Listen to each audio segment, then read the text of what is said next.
પરીક્ષામાં ગંભીર ભૂલ થયાનો આરોપ રાજકોટના પરીક્ષાર્થી દ્વારા લગાવાયો। પરીક્ષામાં પ્રશ્નપત્રની 4 સિક્વન્સ હોય છે, જેમાં એના પ્રશ્નપત્રો બીસીડીના પ્રશ્નપત્રોથી અલગ પૂછવામાં આવ્યા હોવાનો આરોપ લગાવવામાં આવ્યો અને સિરીઝ એબીસીડીમાં એક સરખા પ્રશ્ન પૂછવામાં આવતા હોય છે અને જેના જવાબ ઓએમઆર શીટમાં લખવાના હોય છે। ત્યારે વિદ્યાર્થીનીએ જણાવ્યું કે આવી ભૂલને પગલે પરીક્ષાર્થીઓને અન્યાય થયો છે અને 20 જગ્યા માટે ઢગલાબંધ પરીક્ષાર્થીએ આ પરીક્ષામાં ભાગ લીધો હતો અને પરિણામ 2 કે 3 દિવસમાં આવી જતું હોય છે, પરંતુ હજુ પરિણામ નથી આવ્યું। આથી પરીક્ષા રદ કરી ફરીથી લેવા વિદ્યાર્થી દ્વારા માંગ કરવામાં આવી છે।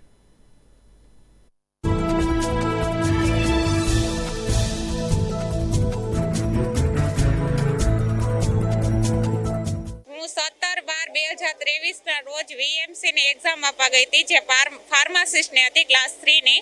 એમાં એબીસીડી વાઇઝ ક્વેશ્ચન પેપર આવે છે, જ્યારે મારે એ સિરીઝનું પેપર આવ્યું હતું, જ્યારે બીસીડીમાં સેમ જ ક્વેશ્ચન હતા અને એ સિરીઝમાં તદ્દન અલગ હતું। જેમ કે તમે જોઈ શકો છો, આ એ સિરીઝનું પેપર છે।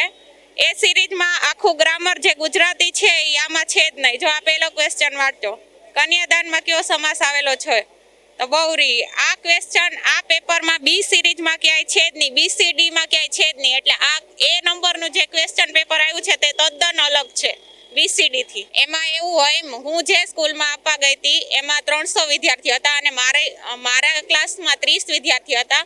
એમાંથી એબીસીડી વાઇઝ એવી રીતના આવે છે, એટલે કમસે કમ 10 જણાને હશે એ સિરીઝ વાળું પેપર। મારી માંગ એટલી જ છે કે આ એક્ઝામ રદ થવી જોઈએ, કેમ કે આ લોકોની ભૂલના કારણે અમને આવો અન્યાય થાય એવું ના ચાલે એમ। એટલે આ એક્ઝામ ફરીથી લેવાવી જોઈએ।